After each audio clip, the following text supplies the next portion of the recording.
Welcome, everyone, to the very first Winged Eagle podcast of 2020. GoodMicWork back at you, coming at you at a special time this weekend, Sunday night, prime time instead of Saturday afternoon, or at least for me here on the West Coast. And the reason for that is, of course, is because Wrestle Kingdom 14 is in the books, a huge two-night event. I've spent the last 2 nights staying up all night watching this whole damn thing, and I wanted to postpone this week's podcast until today so we could talk about all this stuff. And in addition to the Wrestle Kingdom, we'll review this past week of TV in WWE, talk a little bit more about the abomination on Raw with the Lashley and Lana wedding with the Liv Morgan twist. We'll discuss AEW Dynamite this week, which really ran unopposed against an NXT award show. We'll talk about SmackDown from Friday, and we'll preview the Royal Rumble, maybe talk about tomorrow night's Raw, and all that sort of stuff. How you guys doing, by the way? Let me make sure let me just do my weekly sound check here. All right, we look good. I can see myself. I can see you guys. Looks like we're all here ready to rock and roll. So yes, this will be a loaded episode. And luckily, I'm in no rush to get through it tonight. Normally on Saturdays, I usually have to head off to work, but my restaurant is closed for 4 days for some renovations. We do this every January, shut down, do some work. So I've got plenty of time today and the next couple of days to chat wrestling with you guys. And like I said, today's going to be a loaded episode. We'll discuss everything I just mentioned. We'll talk about Wrestle Kingdom, and I will, since it's such a long podcast, I won't go too in detail. I know a lot of you didn't even watch the show, so it's not like I'm going to spend 2.5 hours on this thing or anything, but it was a fantastic 2-night event with a lot of good matches and just amazing drama and just a lot of great shit and an excellent way to spend some of my time watching, I know there's a lot of wrestling out there, and the last thing we need is more of it. But, when I watch, half a dozen or so New Japan shows a year, I always find myself being extremely entertained, and Wrestle Kingdom is rapidly becoming one of my favorite nights of the year, this being my third now that I've watched since having the YouTube channel. So anyway, we'll be discussing all of that first, but first of all, I want to say hello to everybody. Good to see you in your How Wheezy and chat site forums, and Big J, Sam, Drew, Jet the Hawk, The King, Devlin, Sanchez, Ben, Mystery, Adam, Mark, Joey G, Ben, again, Sam, Vash, Bo, McLean. Nice. All right. So I don't know. It's Sunday night. I feel like the holiday season is officially over after tonight. Most kids are back to school starting tomorrow. A lot of people who took really long vacations for the holidays are probably back to reality tomorrow, and I feel like the entire world sort of gets back to normal. So whatever you guys are doing tonight, whether you're watching some football or just chilling out, enjoying a Sunday, hopefully we'll have some sort of a decent audience in here today. Like I said, before we get going, I'm going to do my normal Patreon shout-outs, and I'm going to knock out these 2 super chats. If I get super chats as we go through here, I might be backtracking and catching a few of those up at a time if I'm right in the middle of talking about something. But for the most part, I will try to answer these as they come in. Devlin Husband, thank you very much for the $5, man. I appreciate it.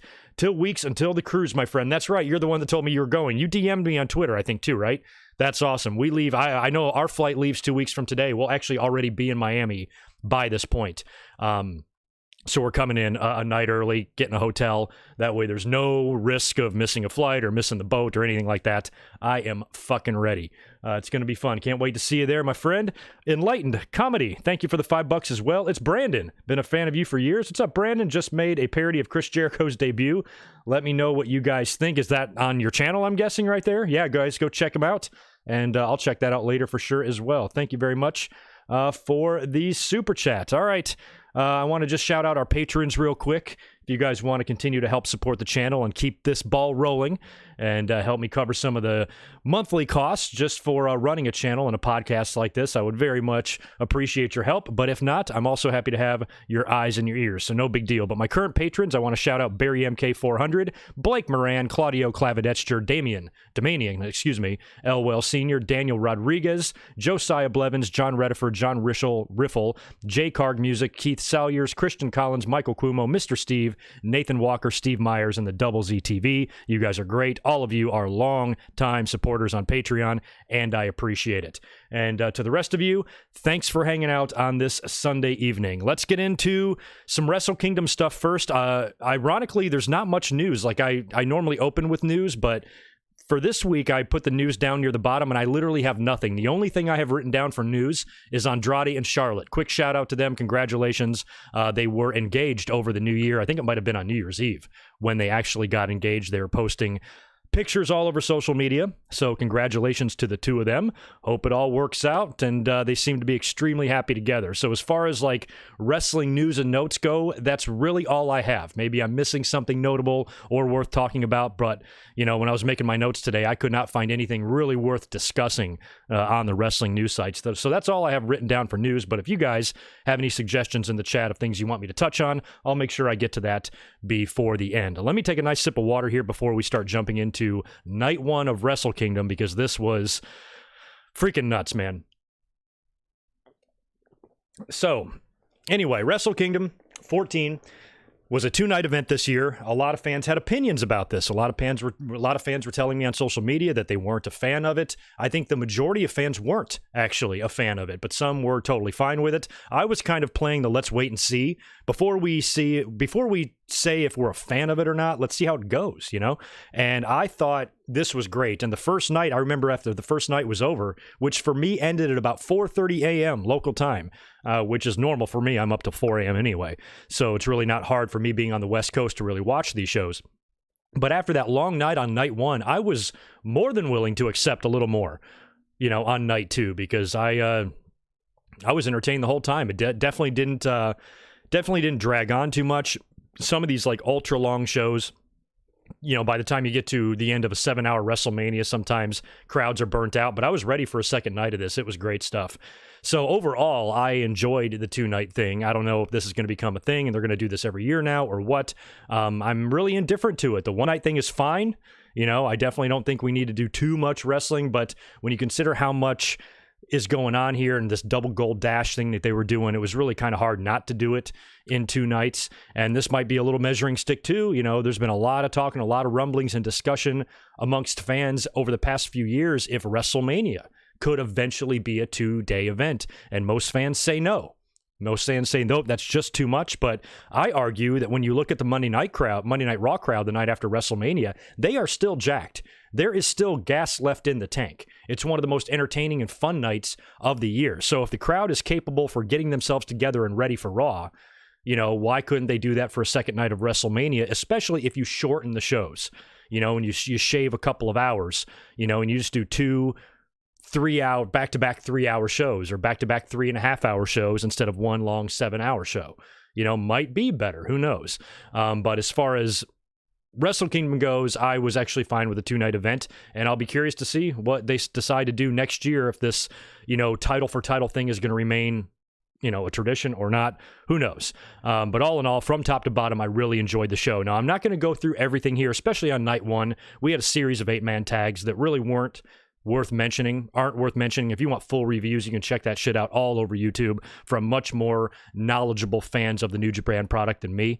And a lot of these 8-man tags were really just basically made as teasers for the following night, involving participants in one-on-one matches on night 2.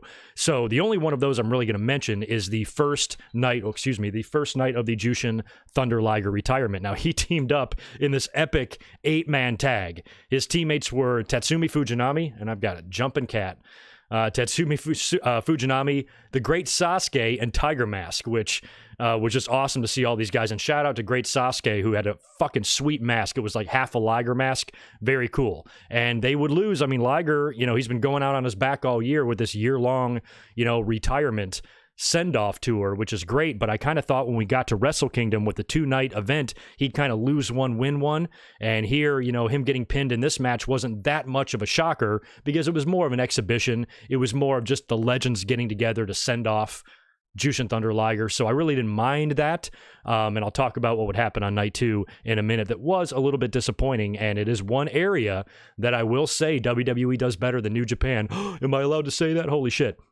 But anyway, all in all, at the end of the day, for a legend and for a hero like that, insisting on going out on his back, you got nothing but respect for Liger. I appreciate him being a professional wrestler for about 90% of my life.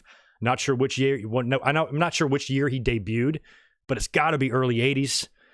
So it would have put me at about 7 or 8 years old when he made his debut. So we appreciate him, and it was an awesome send off. And the night one beginning of it was, kind of got the emotions running for what was going to happen on night 2. And as a matter of fact, on the New Year's Dash, I think they've got the official ceremony for him, which I think is tonight or tomorrow.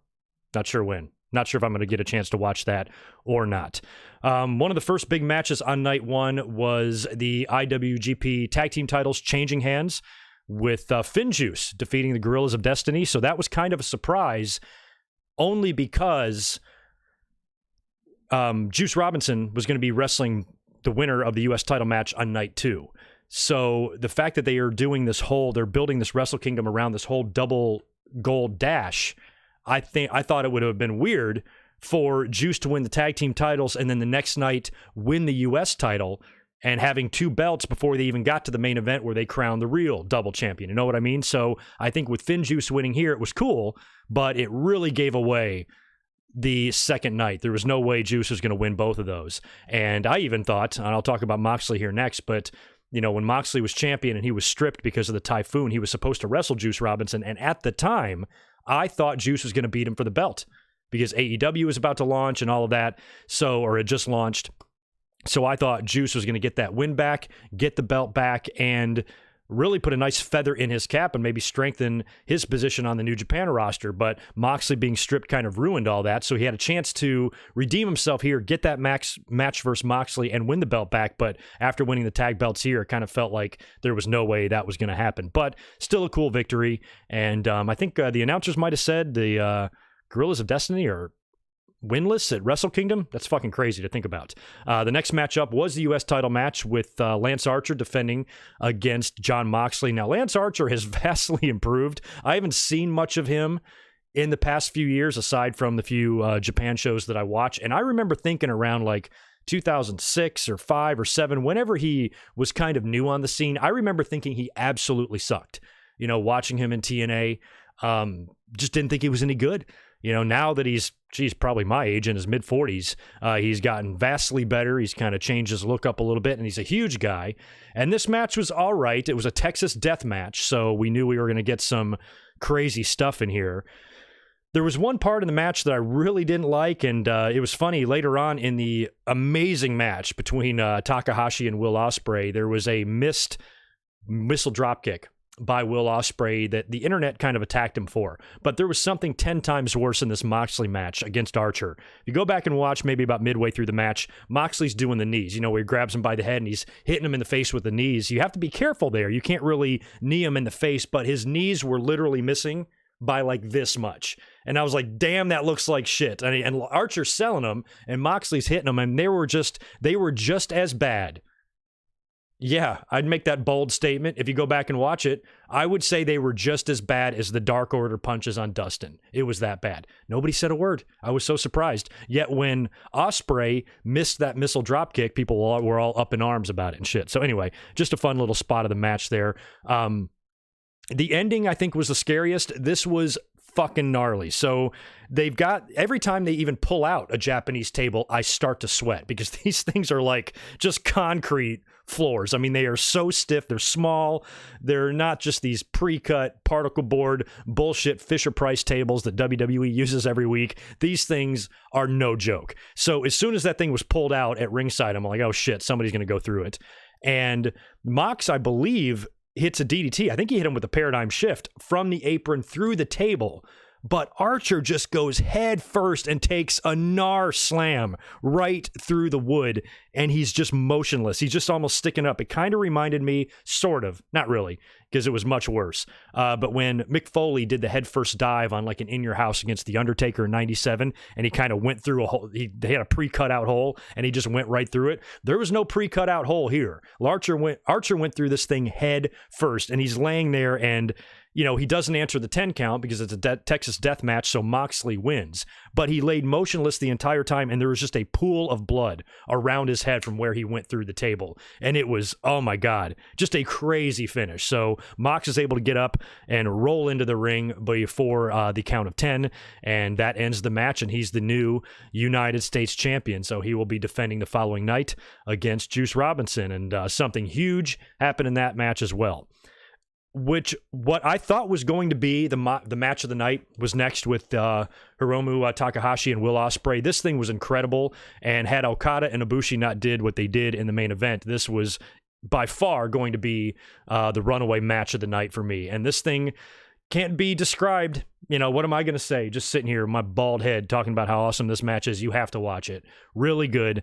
A couple of interesting sequences in the match. One, I tweeted, which again cannot be described. Just the absolute persistence of Will Ospreay to hit his move. And I think he even might have injured his ankle or his heel or his foot or something. There has been some rumors that he might have gotten injured in this thing, but you would not have known it. I mean, damn, it was just pretty fun from top to bottom. And usually these matches tend to be pretty scary, but there was nothing that over the top in it. I thought it was just really phenomenal and breathtaking and fun and nail biting and all that type of stuff. And Ospreay dropped the belt. I was kind of surprised in the finish, but I haven't been following along with the story too much.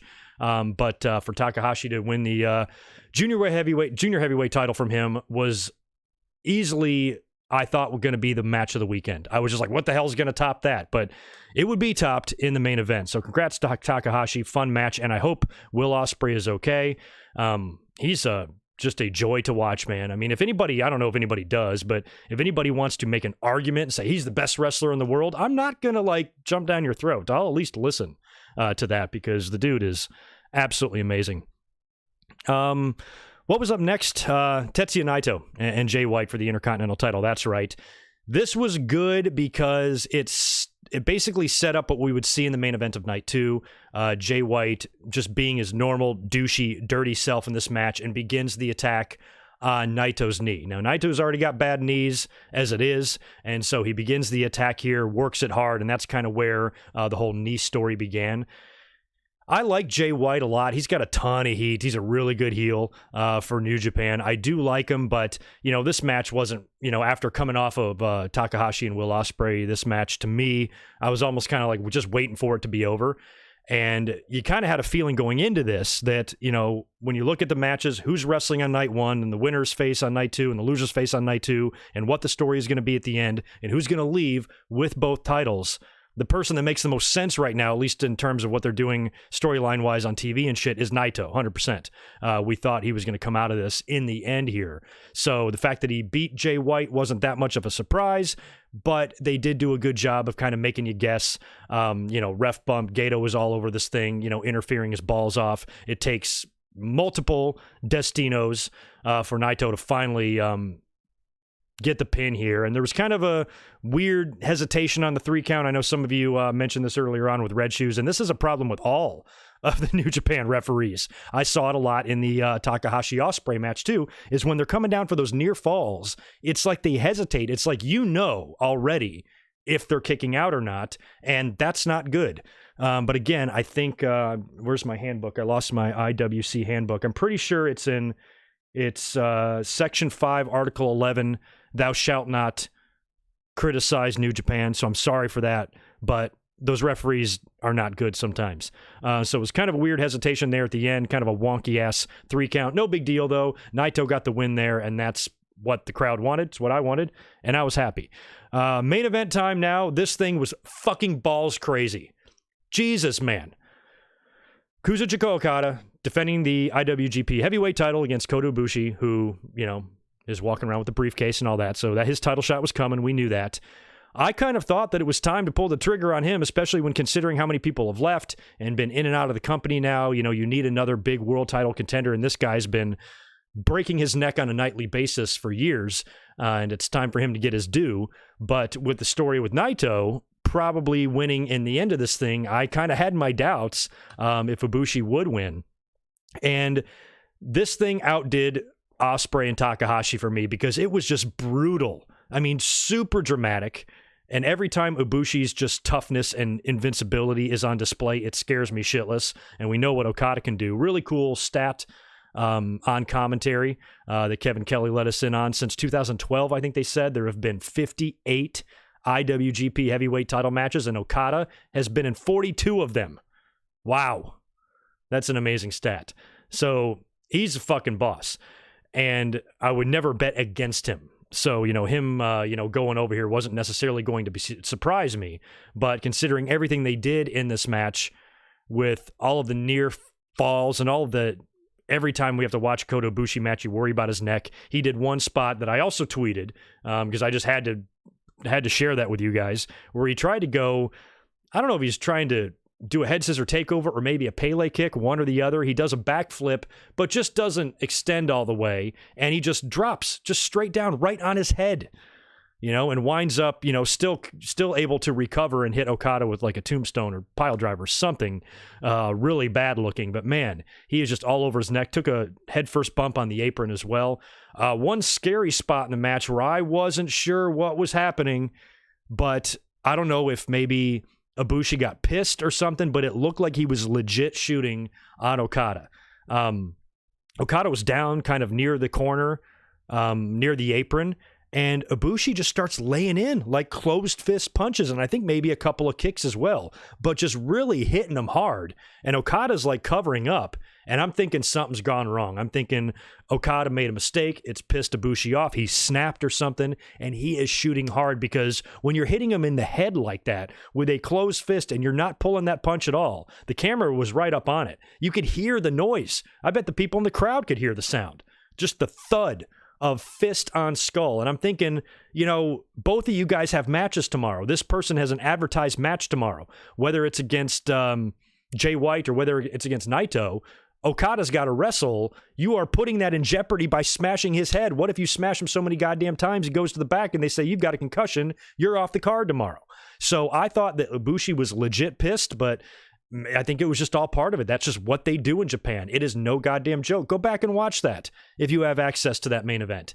And you tell me, like, man, I didn't even know what to say. I put on Twitter that he's great Antonioing Okada.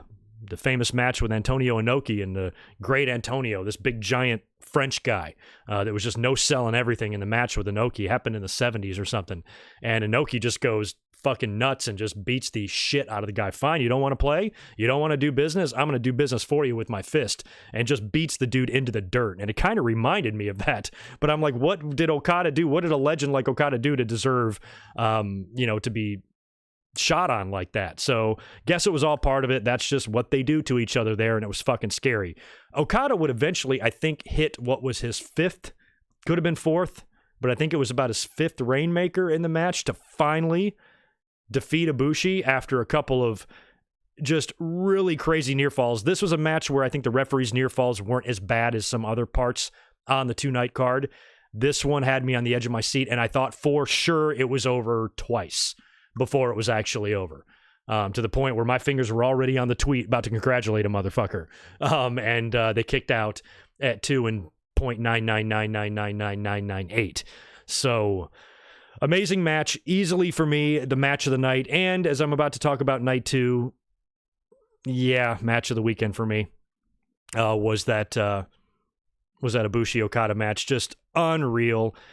And it's just nice to be able to watch this. It's nice to be able to have this alternative. I'm not the biggest, Japanese wrestling fan, but man, whenever I watch this shit, I'm entertained. And it's it's very different. Anything that presents something different than what I'm used to seeing all the time here in the States, I'm almost in favor of it. And with all the wrestling now, with the AEW and NXT and Raw and SmackDown and NWA now, Impact still floating around, now you got New Japan Stronger Than Ever that are about to start some business here in the States as well, or more business here in the States.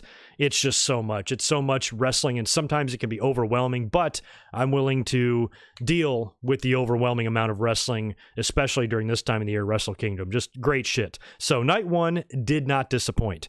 We move into night 2 now. This was they opened up just like they did the night before. This was going to be Liger's actual retirement match. He would team up with Sano to take on Takahashi and Ryo Lee. And this was one area, like I said earlier on, that I think WWE does better than New Japan. It's almost like I wish we could take some of WWE and mix it with a little bit of what New Japan here did. Because one thing I did like about Liger's retirement is that it was like a year long. He announced it and said he announced the date that he was going to retire about a year ago, which means you now have to work that full year. Fingers crossed you don't get injured and you can actually get to the end of it. And he basically had that farewell tour where he just had final matches with a lot of people, including working with Brian Pillman's son in a tag match on I don't know if it was MLW or if it was an indie event, but he basically was able to go around and get a few more matches in and check a few more things off the bucket list and shit like that. And it was a great year. And I would love to see an American wrestler do that. I would love to see someone like a John Cena or whoever, have like a year-long send-off where they say, I'm retiring at WrestleMania next year. My retirement tour begins today. But instead of kind of having a lackluster ending to it, you do it big. So if WWE could take a little bit of the of Liger's idea and have a wrestler kind of retire in the same way, I put on Twitter that that's impossible, because if it did happen in a few months, that wrestler would probably just sign with TNA like Ric Flair did. And plus, at least here in the States, you do not retire. There's no such thing, I mean, if somebody if we see a send-off like what we got from Ric Flair and The Undertaker and Shawn Michaels, and all three of them got back in the ring, nobody retires. Let's be real. Roddy Piper, Mick Foley, Terry Funk, the list goes on and on. People just simply don't retire. But it would be cool to see someone do something similar to what Liger did with a whole long, send-off tour. The only thing that kind of sucked, and I think the crowd didn't like it either, is it was a very lackluster, flat finish. Now, Takahashi, quite the weekend for him.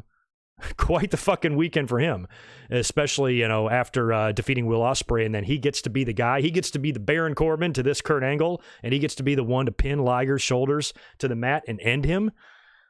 That's a pretty big weekend for him. But I think the crowd was kind of like, ugh, and I understand, hey, I'm not going to argue with an old-time legend.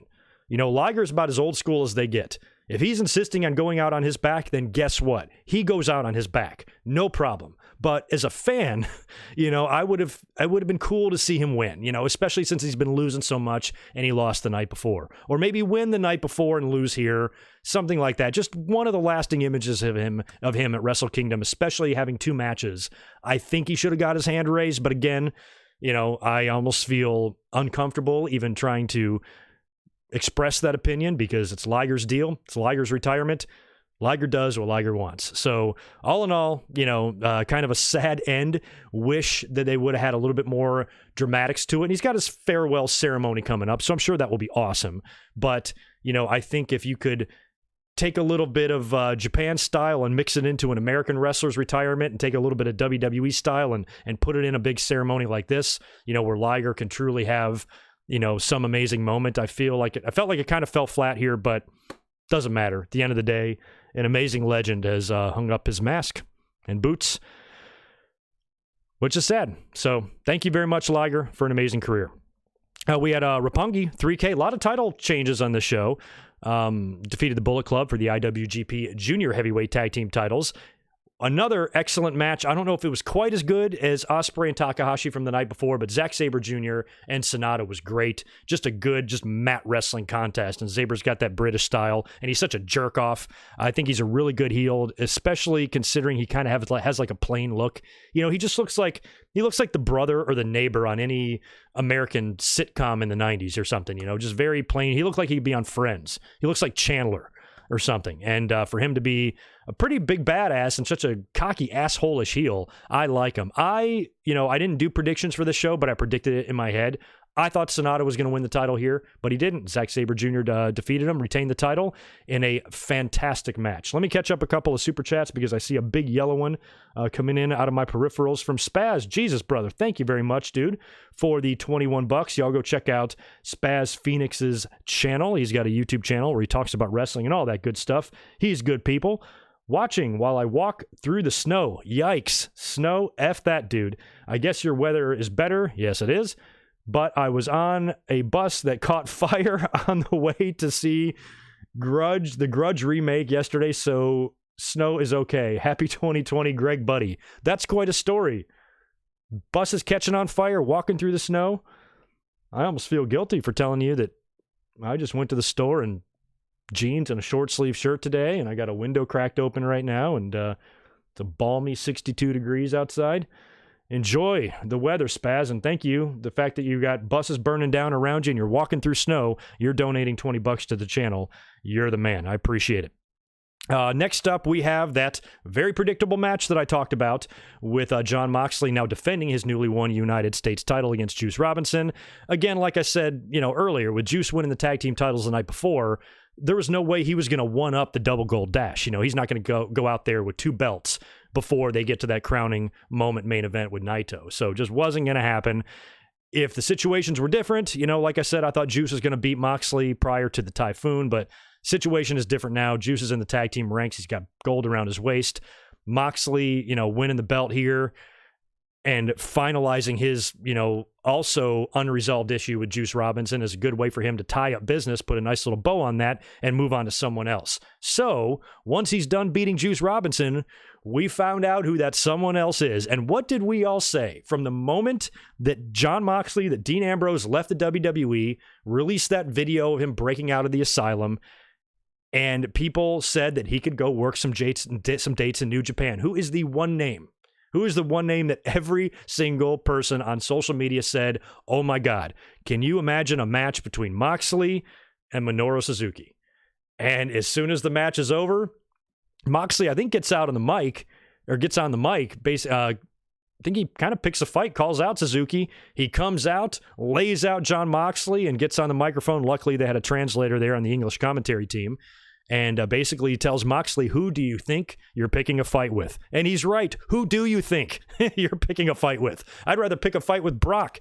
Jesus, Moxley. So that's going to be fun. And if the feud in AEW between Moxley and Kenny Omega and that crazy match where they're tearing the ring apart was any indication of what Moxley can do with someone like Minoru Suzuki, then holy fucking shit. Don't know when this match is going to take place, the next big event for New Japan or whatever, but that is on the horizon. And with Moxley being a champion now, he might even be passing that belt off to him because he's going to be doing the deal with Jericho and AEW and all that. So it's very convoluted right now. You don't really know what is going to happen with a lot of these guys because there's a lot of up in the air as far as is there or is there not a working relationship between New Japan and All Elite Wrestling? It appears with Moxley winning the title here and doing more dates that's probably going to be the case. But like I mentioned earlier in the Jericho match, maybe it's not. We just don't know. The next matchup was kind of a shocker as well. Another title change here. With Hiroki Goto defeating Kenta for the never open weight title. This one shocked me only because Kenta's got this just incredibly nuclear heat right now. He has turned into quite the jerk off since turning heel and the betrayal of Shibata and all that shit. He's got all this hate. I think maybe him and Jay White are the most hated guys in the company right now, at least from the fans' perspective. So I kind of thought that would continue for him. But as we saw at the end of the show, it all makes sense now. I was surprised that he dropped the belt here, but what we would see him do later made all the sense in the world. So yeah, I know it's weird that he actually took a pin here at Wrestle Kingdom, and now it appears he's going on to much bigger and better things, but sometimes that's the way you got to do it. We'll talk about that in a minute. So Kenta, no longer the never open weight title holder. He's moving on. Jay White versus Kota Ibushi was up next. Now, these two guys, of course, lost their big matches the night before. I was worried what was going to be left of Kota Ibushi and Okada, for that matter. But Ibushi, what he always puts himself through in big match situations, and now being in the main event of one of the nights at Wrestle Kingdom, you knew he was going to lay it all out there. And one guy in this whole scenario, the way the whole thing was set up, one person had to lose both matches. And so Ibushi was the one that did. Jay White got the win here, but man, did he have all sorts of help from Gato. After the match, I think he even continues the assault, hits the Blade Runner on Ibushi again. Damn this guy. So not only was he defeated already, Ibushi had the match won, referee bumps and all the deal and lots of interference. Jay White's able to steal one, give the big FU to the Tokyo Dome crowd, and then continue the assault on Ibushi, who just put his body through hell for 0 losses on the weekend, which is kind of just disappointing that he has to put himself through that to not have anything else to show for it other than a good match at the end of it. But it's just what he does. And damn that Jay White. And the cool thing that kind of set this up was with that, even though both of those guys are the two losers from the night before, a win here does put one of those losers right back in to title contention. So even though Jay White dropped the IC belt, he got the big victory here, and who knows, he can be in line for another shot very soon down the line, I would assume. Chris Jericho against Hiroshi Tanahashi was up next. I was looking forward to this one, but I didn't know how good it was going to be, especially with the intro. Very cool intro here where they do, Tanahashi's doing a video where he appears on screen dressed as the Painmaker, Chris Jericho, and he starts singing. I'm assuming he's singing Fozzy songs. Very funny. I was cracking the fuck up over this. Very cool stuff. The match also was awesome. I was concerned about Jericho. I mean, Jericho, he ain't looking that great. I mean, I'm just saying, like, his bod, he's got a granddad bod going on there, but he still performs at a high level. And even in this match, Jericho was hitting all of his shit. The second rope springboard dropkick thing that he does in every match, nailed that. Nailed a beautiful lion salt near the end of the match. He was still on point. And to me, that's just so incredible that this fucker can do this at this level, because you're just wondering, like, okay, at what point is his body going to break down? At what point are his matches going to be absolute shit?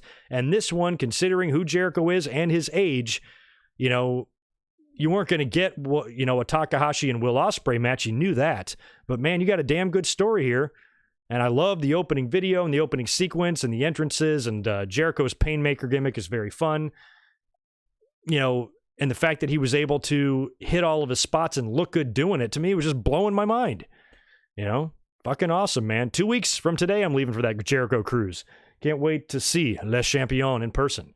I guess in the end, I don't remember the sequence that led to the end, but Jericho did lock the Walls of Jericho, or the Lion Tamer, on Tanahashi, and Tanahashi tapped out, which to me was another shocker, because they had the stipulation in this match that Jericho announced a few days prior, which immediately had bells going off for us, that there's going to be a working agreement between New Japan and AEW. Jericho says, hey, if Tanahashi beats me, I'll give him a title shot. I will give him a shot at the AEW title, which told me that maybe they'd bring Tanahashi over here to do that match. Maybe not. Maybe they'd save that one, for Japan and defend the AEW title over there. But it would have been cool if they brought him over here as a piece of talent, a talent exchange or something like that. So the fact that they made that stipulation made me think that Tanahashi was going to win. I'm like, okay, Tanahashi will probably beat him here, and then Jericho will win the title match, right? 50-50 booking. But that's not what happened. Jericho tapped him out. And I did catch a little bit of Jericho's post-match interview, and it sounded like there might not be a working agreement between the two companies, because he was like, I would love to wrestle Tanahashi again. I'd love to give a title shot to all the top dogs here, the Kota Ibushis and the Okadas and the Naitos. But if we can get rid of, the red tape, if we can get rid of the political nonsense and just do business, there's going to be a lot of money to be made. So I'm not sure if anything is really formal yet. And Jericho is probably a big part of that. Now, had Jericho lost here tonight, then yes, definitely, they're going to be working together some more. So I don't know what this means. I think, if New Japan's going to have a agreement with any company, I'd prefer it be AEW over WWE, because, yes, there will be a lot of great matches that they could do with WWE. I think a lot of fans would be very nervous about that possibility. With AEW, it'll still feel a little bit more natural, because AEW is just doing weekly TV, and it's not like, and a lot of their talent accepts bookings all over the place, so it wouldn't feel that much different. And with AEW, still doing very good in the ratings against NXT, but you wonder how long it's going to last, and you wonder how long they're going to make it before they need some more talent, some more big names, and an agreement with New Japan might work, especially if you can get one of their big stars over here for an AEW pay-per-view main event, or a Dynamite main event, or something like that. So I think it would be in the fans' best interest, if New Japan's going to work with anybody, to work with AEW. I don't really want to see him work with WWE for a lot of reasons, some of them obvious, and some of them for other reasons. But anyway, that's the deal there with Jericho and Tanahashi. And for right now, I don't know if Jericho is going to be, unless something happens tonight at the New Year's Dash or whatever it is, and he starts something else with someone, I don't know if he's going to be back there until something gets worked out in the future. What do y'all think? But I got one more match left. Let me just peek over here to the chat, make sure nothing's happening. You guys are no fights have broken out. I don't need to call security, or I've got my bear mace on y'all. Spray all y'all. A little less bubbly for Jericho. I still got my bubbly right behind me. One more bottle left of that. I don't know if I'll ever open it and drink it, but it looks good up on the shelf. Let's see, what's next? Oh, yeah, just the main event. So the main event now, of course, was Kazuchika Okada and Tetsuya Naito. We knew this was probably going to be Naito's night. I would have been really surprised if Okada won the match here. However, he had me convinced a couple of times. They carried over the knee angle from the night before. Naito's already going in there with 2 bad wheels, it would assume. And they eventually get to the outside of the ring at one point. And Okada, which is kind of unlike him, he's out there. They get one of those tables, those nice, lovely, soft tables, and picks up Naito's leg and just slams it. I mean, the way it hit was even a funny angle. It looked like he legit could have ruptured or torn or destroyed something inside of his knee. Sold the shit out of that. I mean, and the table is on the outside of the guardrail. So I think, the referee's doing the 20 count, and I swear he gets up to 17 before Naito moves from the outside of the guardrail under the table. I'm like, this is not going to end this way. But man, that's another thing they do pretty good in New Japan, is really making you think that somebody's going to get counted out. But Naito dives in at the last minute. There was kickouts out the ass, kickouts of Rainmakers, kickouts of Destinos. Naito goes to the top, and I think the announcers really start like shitting their pants at this time. Like, he's going to screw it up. He's got 2 bad knees, and he's taking a big risk, but he hits it. Can't remember the moves. Kind of a Starship Pain looking move. One of his signatures. Lands that. Crowd goes nuts. Announcers go nuts. I kind of raised up out of my seat at that point. And then there's just an amazing Poison Rana from the top rope that damn near killed Okada that I also put on Twitter because I'm like, look at that. I mean, that's just incredible. Oh, my God. That was a scary move. So the fact that he survived that was crazy enough. But in the end, I don't know how many, I didn't count how many Destinos it took, but Naito finally did get the win. Nice, big redemption story for him because I'm pretty sure he dropped the IWGP title to Okada in his first title defense, right? So this is a long time coming here, his long road to redemption, and to not only, to walk in with no belts and walk out with 2. I like the story here. Kind of bummed about Ibushi. Was really hoping to see him do something, but it's kind of hard not to like what they did with Naito here, which was great. He was presented the belts, thanked the audience on the microphone, and that's when, right when you think, I'm already standing up, I'm getting ready for bed at this point, I'm starting to shut shit down. I'm like, I need to get some rest. I've been up all night, but I keep it on just in case, because a lot of times something happens in these post-match promos. And sure enough, after the match, Kenta shows up, attacks Naito from behind, beats the shit out of him, grabs both belts and poses over top of him with both belts, which now makes his loss of the Neverweight title make more sense. I'm like, oh, okay, this is what they're doing. Does he deserve a title match after being pinned? I don't know. I don't give a shit. Sometimes that's the way things have to be done. It's not like that all the time. It's not like, oh, whoever the top contender is should get the shot. Sometimes they might want to go with whatever the best feud or match would be. And if you have to position an opponent, for the champion, maybe ahead of others to give you the great story or match that you want, hugely over babyface that the crowd is behind against a very hated heel. That to me, I don't care why he's getting the title shot. I'm caring, or why he's probably going to get the title shot. I care that he is getting the title shot because it's going to be awesome. So I really have no problem with Kenta here, obviously starting something now with Naito, and that should be fun. So you New Japan Einsteins out there are going to have to fill me in when that match could happen, what you think the outcome would be, and if there's any history there between the two that I might not be aware of. So anyway, like I said, it was a really fun 2 nights of wrestling. Me being on the West Coast, it's a little bit more realistic for me to be able to watch these shows because on night 1, the show didn't start until 11, or the pre-show did. So really midnight, which is realistic for me. I can stay up till 4:30 in the morning, no problem. But then last night, it started at 10 p.m. So I was able to get home in time from work and turn it on. And by the time it got to 1:30 or 2 a.m., show was over. So really not that difficult at all. However, if you're on the East Coast, you would have had to be up until close to 7:30 in the morning if you wanted to watch this thing straight through. It was nuts. What did you guys think? Did any of you guys watch it? Oh, I didn't even mention either. I meant to mention this on night 2 last night. in the very first match, the Liger retirement. I actually didn't see the very end because as soon as the 3 count hit, just shortly after that, I think Takahashi is like leaning over Liger and he's putting on his belt. The stream froze on New Japan World. And I had just tweeted the night before during night 1 that I have never had any problems streaming on New Japan World after being a subscriber now for over 2 years.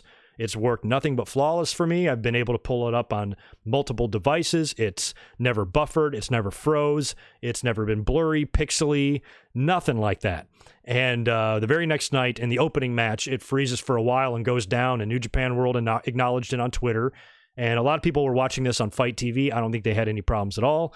But on New Japan World, it did go down for about 15 minutes before it came back up. The next match was underway when it finally started working again. So that kind of sucked. But luckily, it was a small hiccup. It was only 15 minutes, and we were back up and running, and I suffered no other problems for the rest of the night. So all in all, excellent job by New Japan. An excellent job by the English commentary team.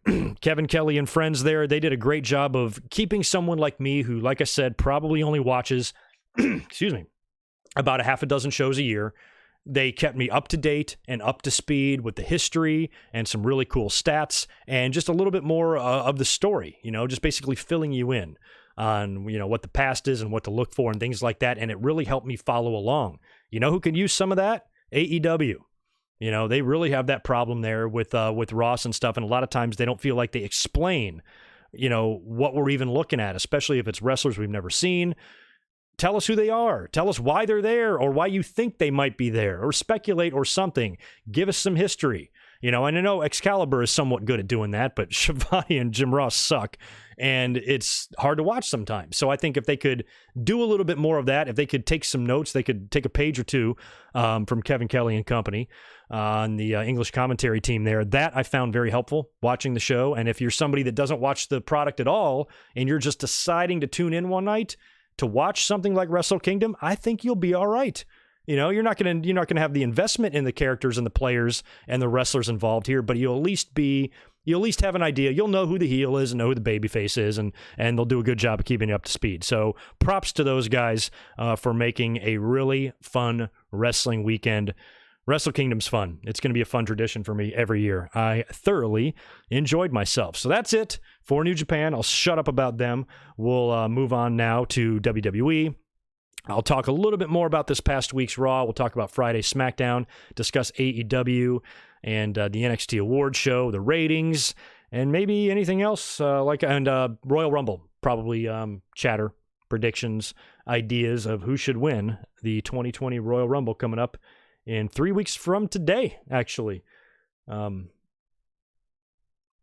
Thank you, Jay Hunter, for saying that. Thank you very much to everybody who tuned in last Monday, about a week ago, for my final stream of the year. We came up here after the crazy Lashley and Lana wedding and had a good time, did a big Q&A, year in review, decade in review, talked about a lot of stuff. It was fun. Thank you to everybody who joined in. How far back should I backtrack? Let's go back to Raw, because I got to just mention this nonsense real quick. I'm not going to talk about the entire show because we did that on Monday night, but I did want to elaborate a little bit more because I don't think I really spent a lot of time on the Lashley and Lana wedding. We knew it was ridiculous. I definitely said as much. But now that we've had a week to process this nonsense, it's almost even more frustrating because it was so bad. God damn. The acting and the entire segment, Paul Heyman is in charge of Raw. You guys know this, right? Apparently he's the guy, the lead creative director behind the scenes here. And when Liv Morgan came out and professed her love to Lana, it reminded me of Kimona in ECW. I think had something with either Francine or Beulah. I can't remember who. It's a very Paul Heyman thing to do. Now, this is not to the kind of sophomoric extent of the HLA, the hot lesbian action angle back in, 2003 that Eric Bischoff did, that was just there to spark some ratings where they can have girls in their lingerie making out with each other.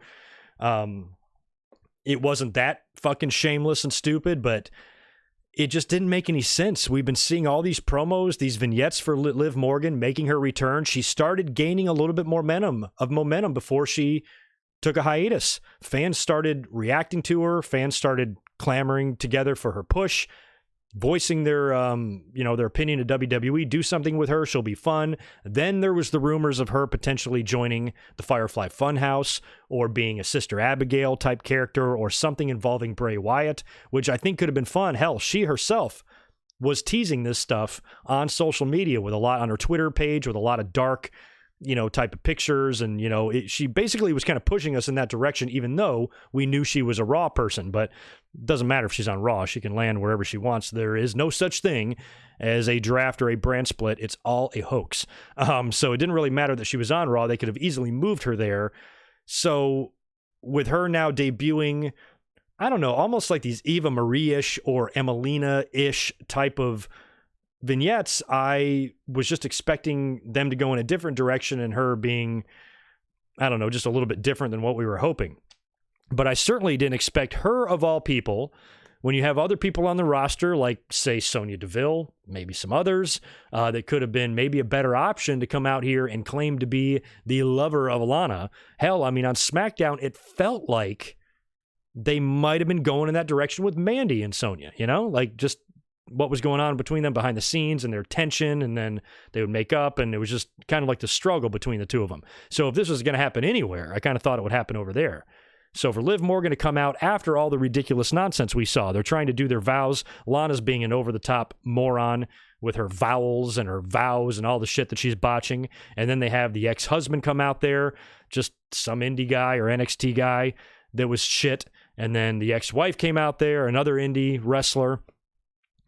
And then you have Liv coming out there crying. It's just awful. I mean, I was like in my chair like, God, this is the worst fucking shit I've ever seen. Did they not run through this? Did they not rehearse? When any of this was done and any of those lines were delivered by the two extras, the ex-husband and the ex-wife, or by Liv Morgan, did anybody say, no, you got to change the way you say that? Or no, you have to actually pretend to give a fuck? I mean, it was so bad. And I know some of it's supposed to be tongue-in-cheek, and a lot of it's supposed to be ridiculous, which it all was, but it wasn't even to the point where it was so bad it was good. It hadn't gotten there. Not even close. It was so bad, it was bad. Just bad, bad, bad. One of the worst segments I've ever seen on Raw, and it was the final segment of the decade. 10 years. Remember how we started on January 4th, 2010? Bret Hart and Shawn Michaels, handshake after 13 or 14 years of animosity after the screw job, and we end the decade with this shit and Rusev jumping out of a goddamn cake? Yeah, I forgot to mention that. That big cake was in the ring, so the whole time somebody's in there. There's not going to be somebody not in there. So we knew Rusev was going to be in the cake. They had all this fucking nonsense out there. It was just completely bonkers, wacky, over-the-top segment that sucked. There's a difference between bonkers and wacky and good, and bonkers and wacky and suck. And a good example of over-the-top bonkersness that is good is the whole segment they did before WrestleMania with Ronda Rousey and Becky Lynch and Charlotte, where they're in the cop cars and they're kicking out the windows and they're screaming and going nuts. That was good. That was done right. This was a goddamn train crashing into a dumpster that's on fire. My God. It's a train crashing into the bus that was on fire in Spaz's hometown. It was bad all the way around, and I feel bad for not giving it enough shit this past Monday, but I was in a celebratory mood. It was our final podcast and live stream of the year.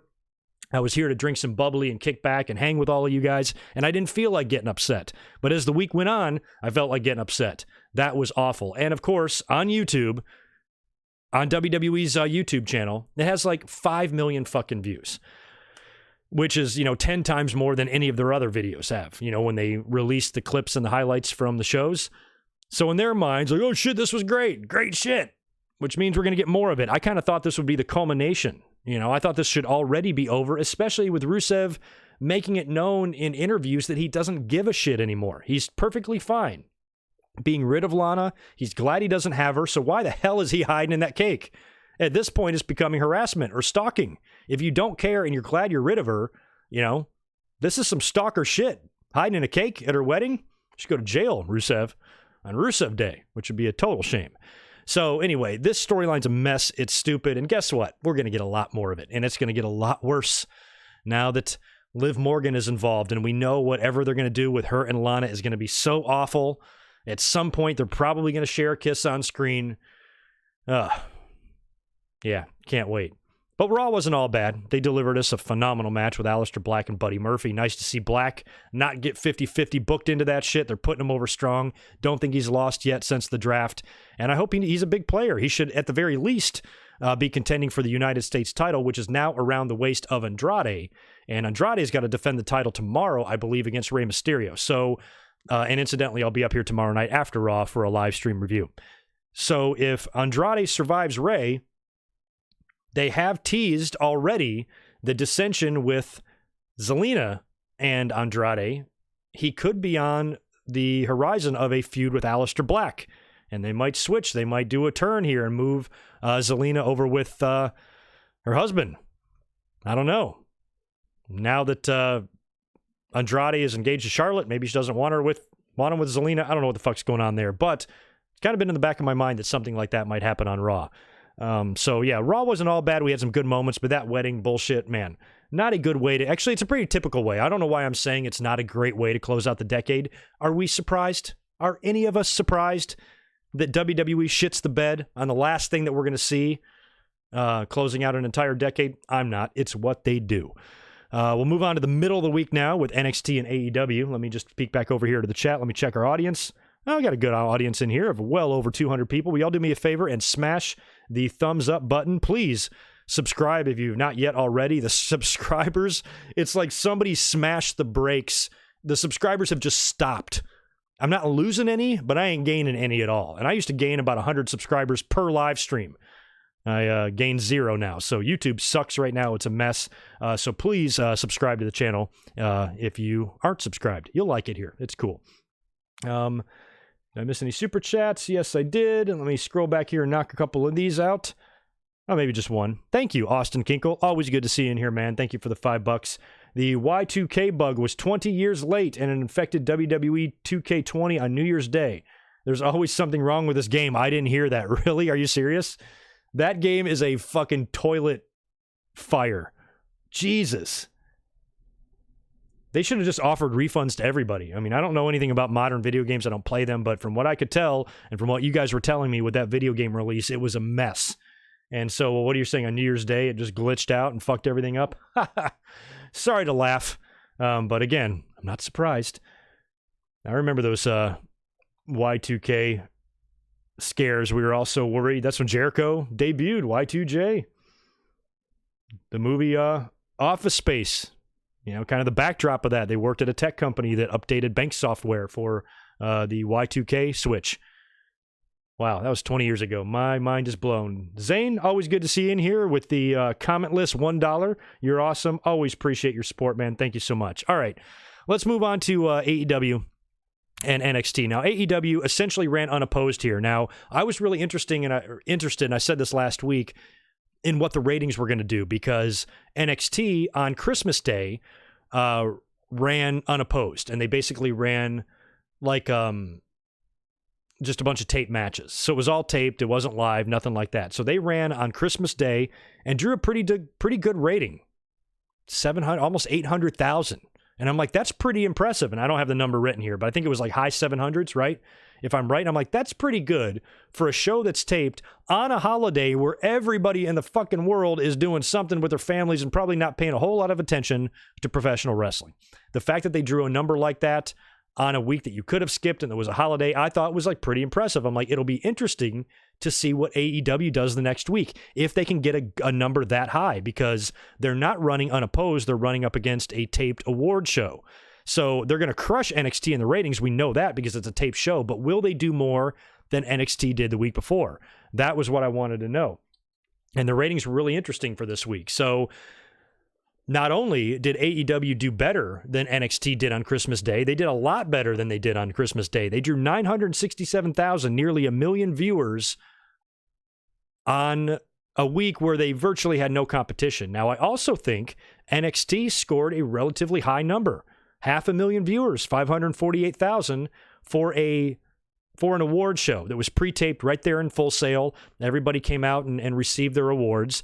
And that's right. It was up on the network like later that night. You did not have to watch this live. No reason to. I didn't. I tuned into AEW and completely ignored NXT on New Year's Day. So I'm really surprised that NXT pulled in that rating. That's actually pretty impressive. And AEW's rating is impressive too, that they were able to score that. So I think it was a good rating for both shows, considering there was a lot going on. It's New Year's Day. There was a ton of football going on and all that shit. And both of those companies were able to pull in those type of numbers. Not bad. As far as NXT goes and the awards show, Adam Cole walked away with everything. I think he had like 4 awards. He won Male Performer of the Year and Overall Performer of the Year. He won Cole and Gargano. Them together won Match of the Year and Rivalry of the Year. So I think that was 4 awards right there just for Adam Cole. Undisputed won Tag Team of the Year. Shayna Baszler won Female Competitor of the Year, which makes sense. Keith Lee won Breakout Star of the Year, and Dakota Kai won Future Star of the Year. So I watched it, but it was like, I don't know. I didn't like it. It just felt so awkward when they're in an empty Full Sail, and when they're announcing the winners, they come out to their music and their Titantron. Just so weird. I don't know. I didn't like it. But it was just filler. It was just a show to put in place of their live show, and AEW basically had kind of like a free play in football. When the whistle blows, but play's already gone, you might as well just toss it in the end zone, see what happens. They didn't entirely do that, but I still thought Dynamite was an excellent show this week. And like I said, they drew nearly 1 million in the ratings. Taz sat in for commentary for this show, which was cool, sitting in for Tony Schiavone, who I think had a prior college football commitment.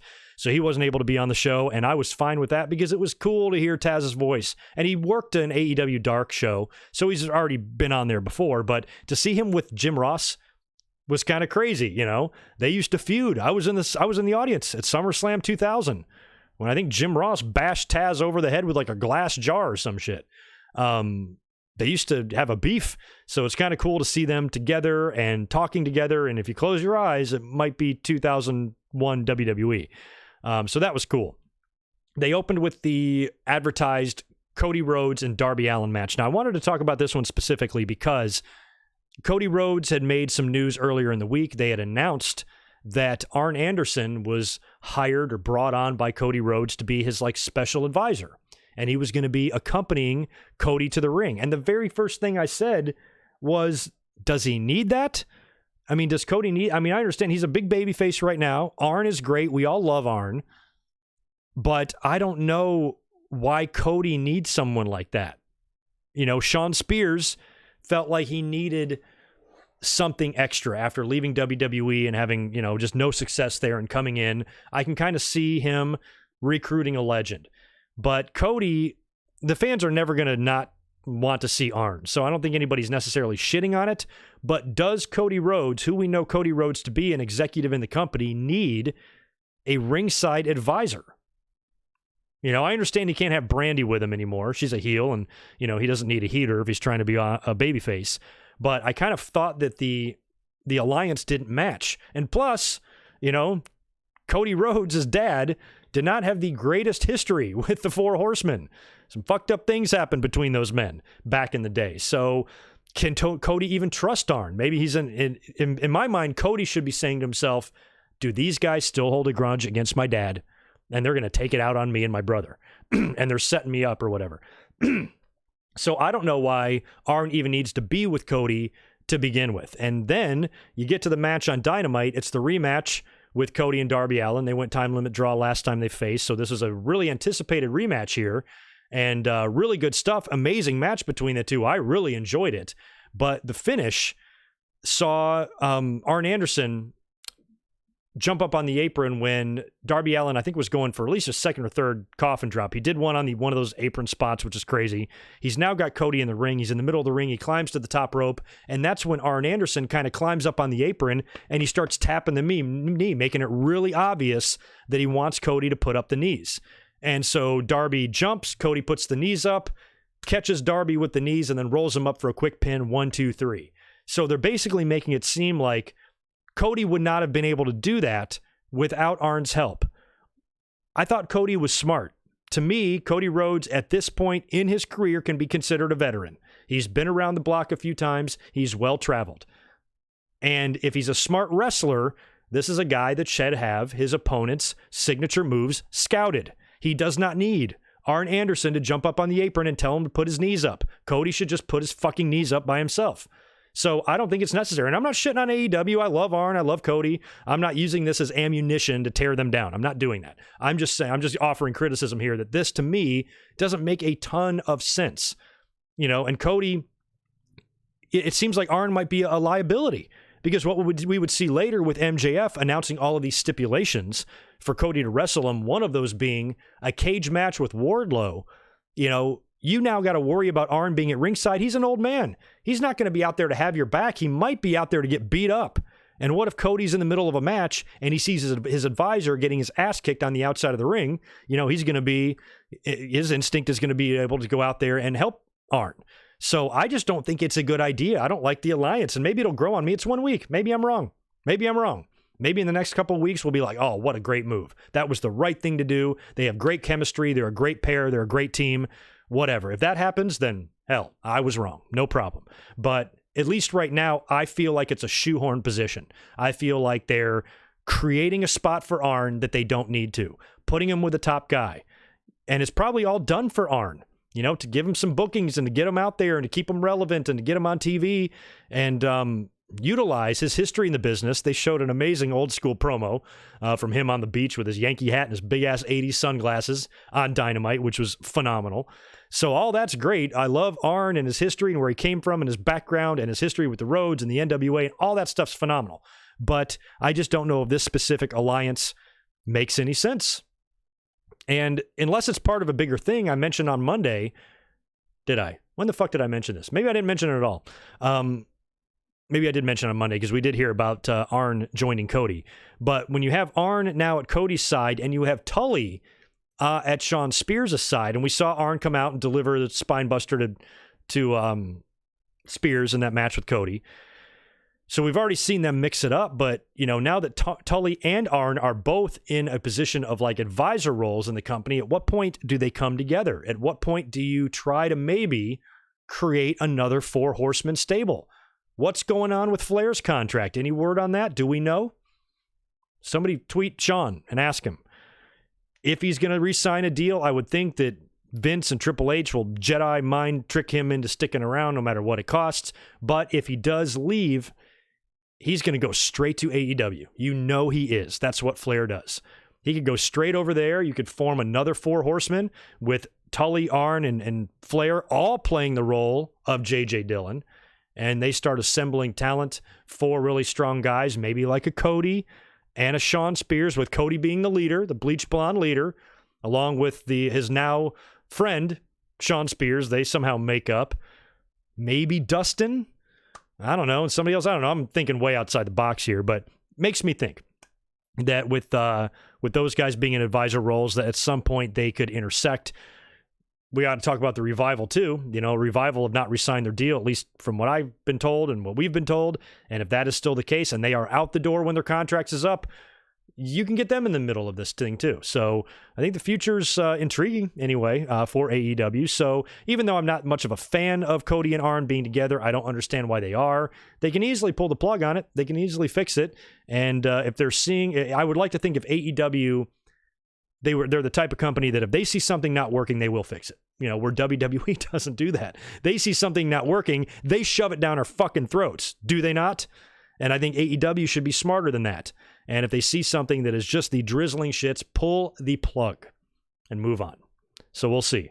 But I'll give it a chance. Even though I personally don't see the point in it, I'll give it a chance. I'm not irrational or unreasonable at all. Pretty reasonable dude. All right, we're up to about 300 folks up in here right now. Thank you for joining me on this Sunday evening for a very special Sunday edition of the Winged Eagle podcast. If you're just tuning in, we spent the entire first part of the podcast talking about the last 2 nights of Wrestle Kingdom, which was amazing. So if you want to rewind it back to the beginning of the video and check that out, you can. I will have the audio up on the website in just a little while later tonight. I did not put the audio up for Monday's year-end Q&A, only because the file was huge, and I didn't think unless I went through and edited it, I didn't think it was worth putting it up there, on the site because it wasn't going to get that many downloads. So I'm sorry. People really, really, really, really want it. I'll throw it up there. But sometimes I have to pay a little bit of money to archive stuff to make room, and that one would have been a lot. So I kind of held off on it because nobody was really saying, "Oh shit, where's the download?" or whatever. But this episode will be up as usual on the website and wherever podcasts are sold. Let's move on now to MJF. Talked about him a minute ago. He had the big promo on Dynamite. This was advertised that he was going to come out on January 1st, and he was going to announce the stipulation for whatever match him and Cody Rhodes have in the future, but he really didn't. They jerked us around kind of here. So MJF comes out there with Wardlow, and he doesn't have one stipulation. He's got like 3 stipulations, and they're all fucking stupid. So hold on a second. Well, actually, the first stipulation is not stupid. The first stipulation is one that they've done a lot in wrestling and actually works, especially for a feud like this. Especially when you have the babyface so desperately salivating at the mouth to get his hands around the neck of his enemy. They always do the "you can't touch me" thing. Austin and Triple H did it, remember? So one of the first stipulations that MJF names is that Cody cannot touch him. If he touches him or assaults him in any way physically, the match is off. There will be no match. Stipulation number 2. Cody must win a match against an opponent of MJF's choosing, and MJF chooses the opponent to be Wardlow, his muscle, who apparently is going to have his first match in AEW. And that match is not going to be a regular match. It's going to be a steel cage match. Again, if you're building to Cody versus MJF, it feels like Cody has to overcome all of these stipulations to eventually get the match with MJF. Do you want him beating Wardlow in Wardlow's first match? This guy being a monster? I don't know. Again, I'm looking way too much into it. It might not even happen because the third stipulation is fucking crazy.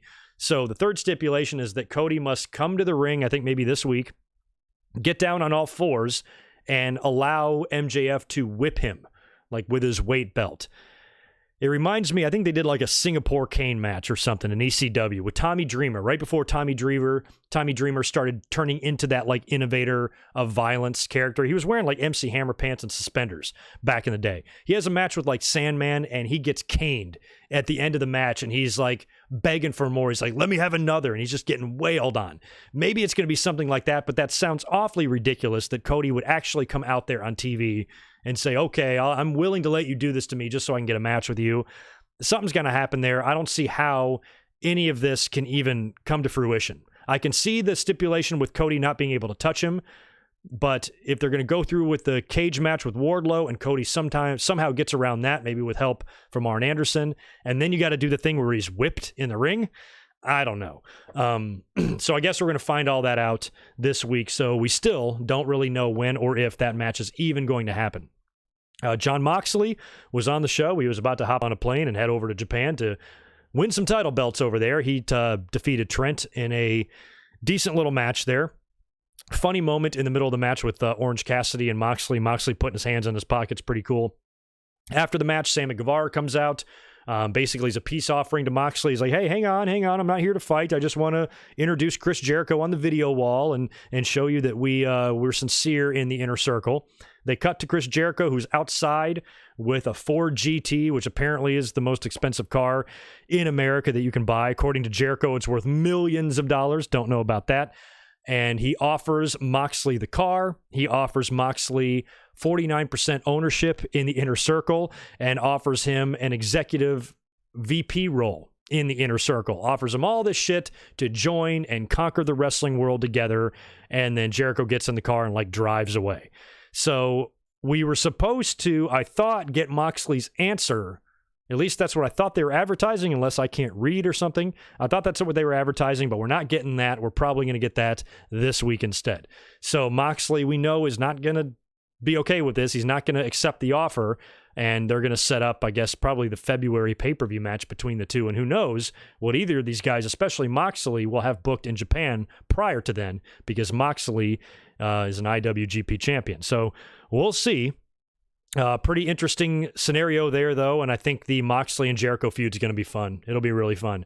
Sammy Guevara also picked up a victory over Dustin Rhodes on this show after a low blow from Jake Hager, so that kind of sucked. And Riho retained her women's championship in a four-way over Nyla Rose, Britt Baker, and Hikaru Shida. She is going to now face Chris Statlander this week on Dynamite. That match was supposed to happen last week, but Statlander had that booking with Joey Ryan, and she was pulled. So poor Riho, who I just found out is going to be on the cruise. I'm looking at the Jericho Cruise lineup every day because it's always updating. Riho is now booked. She's going to look like a little child on that thing. I don't even think she's big enough to swim in the pool. So anyway, she'll be on the cruise too. And she suffered for this because she has to defend the title twice now. She was only supposed to defend it once against Statlander. They put her in a four-way against all the top contenders. She survives that, now must face Statlander on Wednesday. So what do you guys think? Title change or no title change?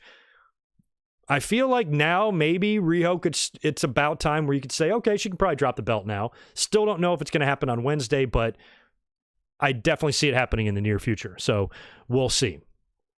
That is it I think I have for AEW. What do you guys think of all that? And we'll start talking about SmackDown now and then maybe speculate a little bit on the Royal Rumble. And then that's probably it for this episode. And you guys are going to see my mug in 24 hours right after Monday Night Raw tomorrow. So if you miss me, never fear. I will be back.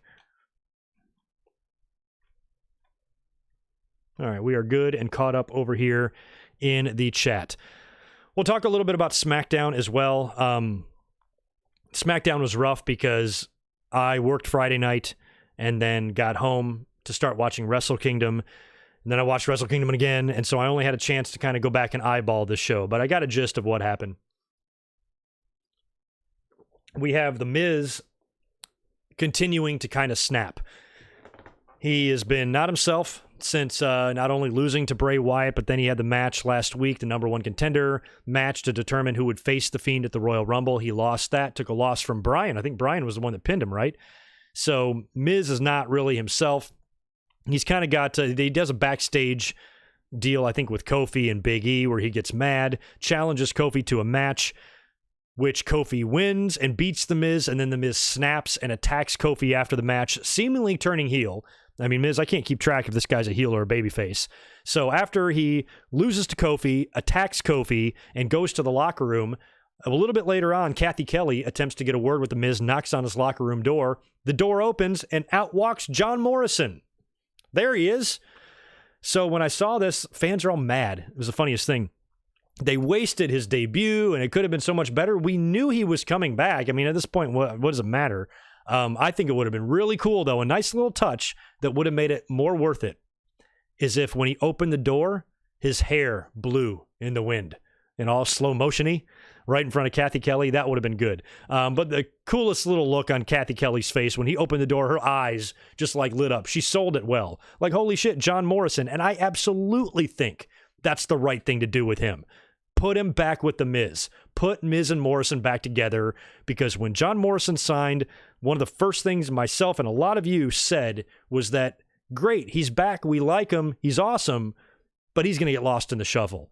I mean, if they can't figure out what to do with Shinsuke Nakamura and Sami Zayn, I know Shinsuke's Intercontinental Champion, but let's be real, he's done jack shit, it feels like, on the roster. There's so much good talent there that WWE just, does nothing with and just has their thumbs up their asses the whole time creatively with them. What makes Morrison any different? What's going to get him over? Like when you look at how good like Sami Zayn is on the mic and shit, and he's just never in anything really that significant. So I was worried that Morrison could just, he might just be there for a money contract and nothing's ever really going to happen with him. But putting him and realigning him with The Miz could be great, and I would love to see them back together. Now, I also think they could do like a swerve, because when Morrison left, didn't they do the match like back in 2011 with Miz and Morrison? I think it was like on Miz's road to the title, or maybe he was already champion. Can't remember. But they did the match on Raw where Miz like beat him and sent him out of the WWE. Maybe this has been an 8-year-long revenge scheme, and Morrison's going to pretend to be by the Miz's side only to turn on him. But I kind of don't want that to happen. I think they'd be great together. Miz, I kind of was hoping he'd get another shot maybe at the top or some title matches or maybe another run with the title at some point. I'm starting to feel less and less confident about that. So maybe an alliance with Morrison and reunite Eminem or whatever. There's that video floating around social media right now. You've all seen it with the two of them rapping. I don't know how I missed that, back whatever year that was. I'm assuming 09, 2010, maybe 08, whenever that shit happened. Go on Twitter. Just type it in. If you haven't seen it this week, you certainly should have. Everybody's been tweeting about it. But how I wound up missing that back in the day, I have no idea. But yeah, they are funny together. And I think they can even be more funny now with all this experience. And now that they're both pros, I think they can provide some really entertaining TV, provided it doesn't get too silly, too over the top. They start feuding with New Day, which they might after what we saw happen to Kofi. And we get some tag matches, Miz and Morrison versus Big E and Kofi, and Pancakes get involved. I don't want to see it get too crazy. Maybe Otis does a run in. As long as they don't go too nuts with it, I think Miz and Morrison together can be a lot of fun. So I am for the Alliance. They're on SmackDown. They can be a big act over there. And it's all up to WWE Creative at this point because the two of them together are entertaining. We know that 100%. It's up to WWE Creative to do their best to not fuck it up. Speaking of heel turns, I think Sheamus turned heel. Shorty G defeated Dash Wilder in a one-on-one match. After the match, he's attacked by both members of the Revival. Sheamus comes out there to seemingly make the save, runs off the Revival, but then turns around and nails Shorty G with a bro kick. I like that Sheamus is back to his old look, the spiky hair. He's on the same brand. Cesaro is over there too, right? So they're not putting the bar back together. Maybe they will in the future since Cesaro just feels like he's floundering. And he's kind of aligned with Nakamura and Sammy, I guess, right now. Maybe Sheamus will as well. Who knows? Maybe they'll do another one. What was that faction? I always forget the name of it. League of Nations. Barrett and Del Rio and Sheamus and all that shit. Maybe they'll do something like that. I don't know. And Sheamus can join those guys, but it does look like he's back to being a heel. He's back to being 2011 Sheamus. So we'll see how that goes. The Otis and Mandy storyline is just ridiculous. Now, Otis has got a thing for Mandy. She actually seems to be giving him the time of day. Dolph Ziggler's been getting involved, trying to fuck up Otis's pursuit of her. And it's actually quite entertaining. Like, this is so much better than Lashley and Lana because Otis is a legend. Otis is awesome. He is very entertaining to watch, very funny. And if you ask me, Otis is out of Mandy's league. He is way too good for Mandy. He can do better than Mandy. But for some reason, he's got his heart set on her. She tried to approach him backstage, and he was kind of upset. And he said, leave me alone. Why don't you go talk to Dolph Ziggler? Because he saw their interaction, I think, on New Year's Day or whenever the last show was. So he's kind of upset. And I don't know where all this is going, but I think eventually, Mandy and Otis will probably get together and then she'll screw him over. I don't know. And Sonya Deville, like I said, could still get involved in this thing in some way. So I don't know. But it is a pretty entertaining little side story in WWE. Who did Otis work with? I know he had a match. He had to go out to the ring and have a match with somebody, but I forgot who. So we'll see where that goes. To me, I find it mildly entertaining.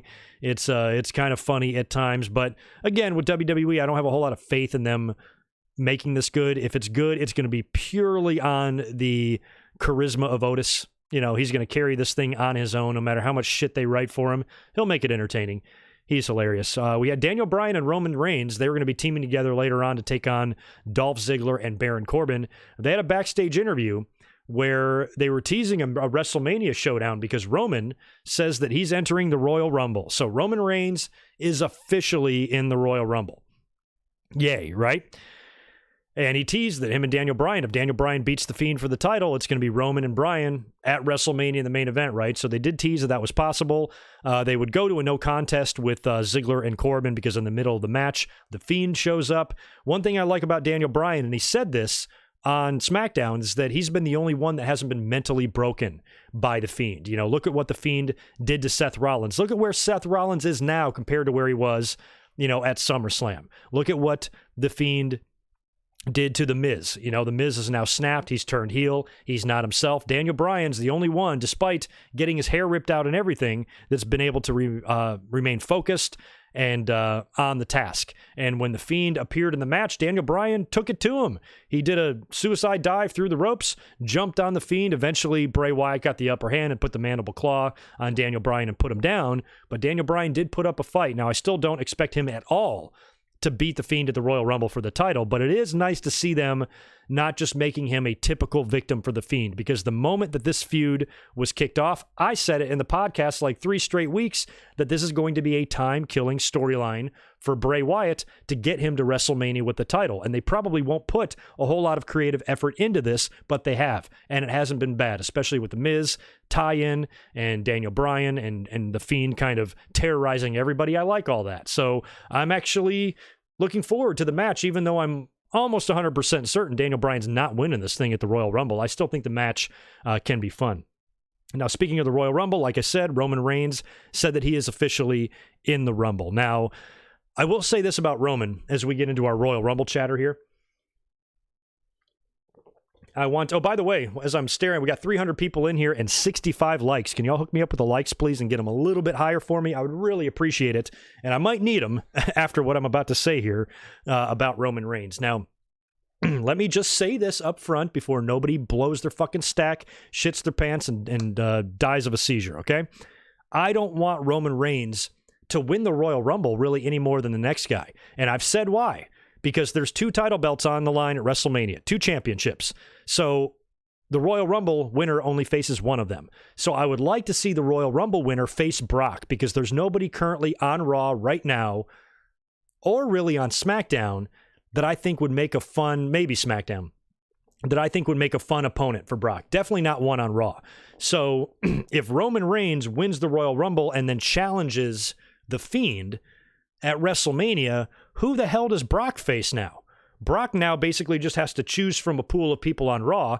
They'll probably do an Elimination Chamber match with Raw competitors, and the winner of that will face Brock at WrestleMania. But I'd rather see it reversed. I'd rather see The Fiend's opponent determined that way, and Brock's opponent be determined in the Rumble. Because with the Rumble, you now have a chance to get someone from SmackDown or even NXT to win that thing and challenge him. If you're looking at the NXT roster, Matt Riddle and Keith Lee, especially Keith Lee, are on the top of my list for a really fun winner and a really fun opponent for Brock. Or you have somebody from SmackDown win, somebody other than Roman Reigns win. But who?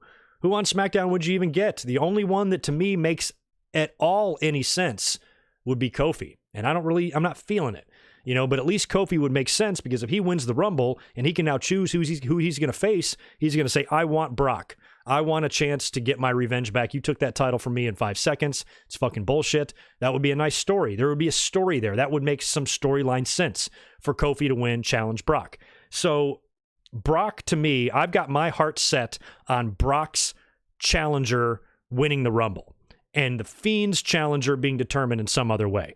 So I hope Roman does not win the Royal Rumble. And then if Roman wins the Elimination Chamber or something instead, fine. But Roman Reigns, even though he won that one Royal Rumble in 2015, the fans lost their shit, he's come up short in a lot of Royal Rumbles, being the last guy tossed out more than once, right? And probably the biggest thing I saw on social media after Roman Reigns announced his entrance into the Royal Rumble is that it wouldn't make sense. Roman Reigns winning the Royal Rumble wouldn't make sense. It would make perfect sense. That's the problem here. What you're better off saying, you got to be like me. Just say, no, I don't want him to win the Royal Rumble. It would be more fun if someone else won the Royal Rumble. But as far as it making sense, it makes picture perfect motherfucking sense. He never lost the title. He had leukemia. He had to give the title up. He hasn't even been in the world title picture. It ties all into that road to redemption for him. Coming back from a life-threatening illness, fighting his way back to the top to regain a belt that he never lost. And in order to do that, he has to go through 29 other men at the Royal Rumble. For a fan to say that doesn't make sense, you need to reevaluate your education level, because that's just wrong. It makes perfect sense. We just don't want that. It wouldn't be as fun. Roman Reigns, give him the title shot, fine, WWE. Vince McMahon, if you want to whack off your whole career, the rest of your life over Roman Reigns and how big of a star he is, fine, we can't stop you. But if you're going to insist on giving him title shots, at least do it in a way where on the other side we can get something more entertaining. And if Brock Lesnar can find some sort of a brand new challenger, because that's another silver lining about this guy always emerging as champion somehow, at least that gives someone else a chance to beat him. Last year, Seth did it twice. This time around, he's got a chance to lose to somebody, to pass the torch to somebody else, make another star. That's all the mileage they've gotten out of the streak ending. You can debate all you want if Brock was the right guy. If he makes a few stars in the process in the next 7 or 8 years after ending that streak, then it absolutely was the right choice. And he's made Seth Rollins the number 1 wrestler in the world based on his matches with him last year and going down twice to him. So it's very possible he could go into WrestleMania and retain. So that could definitely happen. Roman could beat The Fiend. Brock could retain in a great match against Keith Lee or whoever wins the Royal Rumble. Who knows? But I think they have a chance to have some fun with the Royal Rumble because you can always do it in the Chamber. And I might even be wrong. Am I right? What do you guys think? Is the Chamber even happening? Is the Elimination Chamber a pay-per-view this year? I'm assuming it is because that's the only other way, really, unless you just did some bullshit TV fatal 4-way.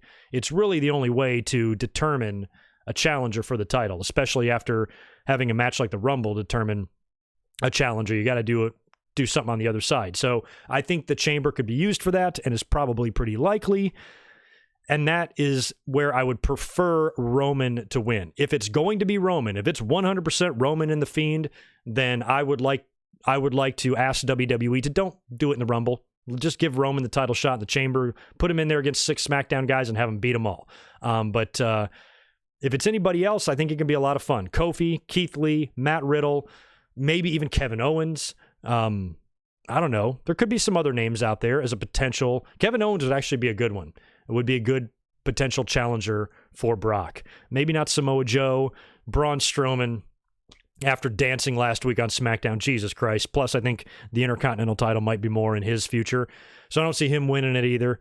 And another kind of wild card in the whole Royal Rumble is Cain Velasquez, and with Brock champion and tapping him out and Velasquez definitely coming back, it could be that too, which sucks. Oh my God, could you imagine those being our 2 choices? I mean, I just sit here and pled my case to WWE, please don't have Roman win the Rumble, not because it doesn't make sense, just because I'd rather him not. I don't want it to be Velasquez either. I'd actually pick Roman. I'd actually pick Roman over Cain Velasquez because I don't want a Roman Reigns Brock Lesnar match, but I don't think we'll get one. Even if Roman wins, I think it's going to be The Fiend.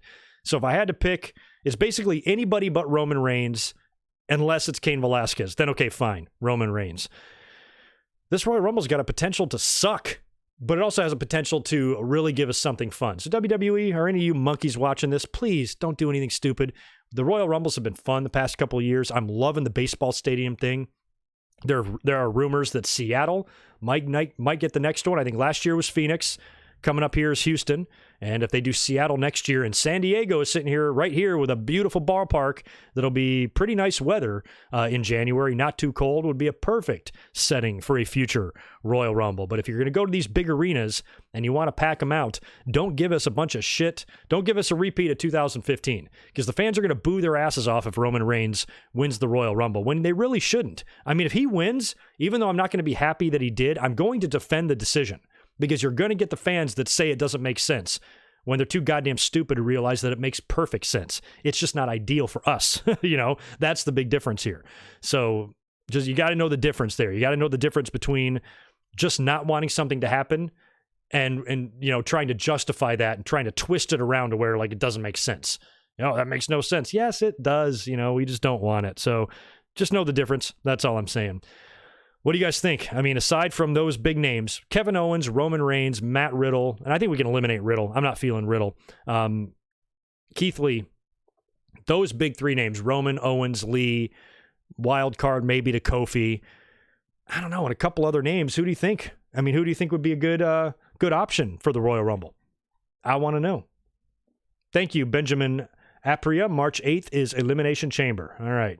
And I guess we have Fastlane coming before that. Will it be Fastlane, then Chamber, then Mania, right? Sounds about right.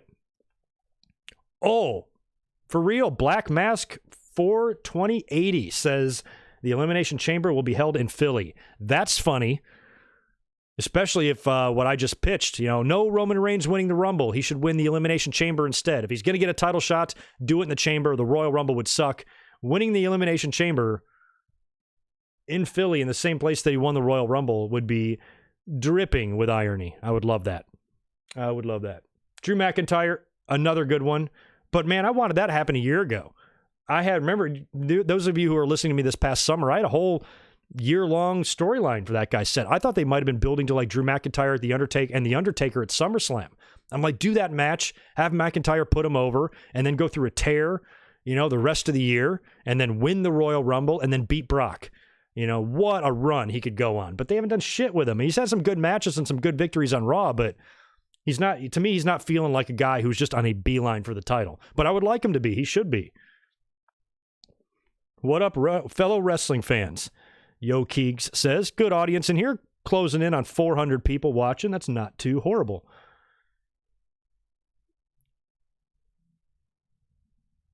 The big guy says, agreed, Greg, they need to keep him away from the titles. Who? Roman? Not Roman. I think Roman, you can't not keep Roman away from the titles. It just depends on how you do it. I'm just kind of over the scenario where Roman will win the Rumble and then win the title in the main event of WrestleMania. And WWE, it's not like they've given us that every time. I mean, he got killed by Brock Lesnar at WrestleMania 34.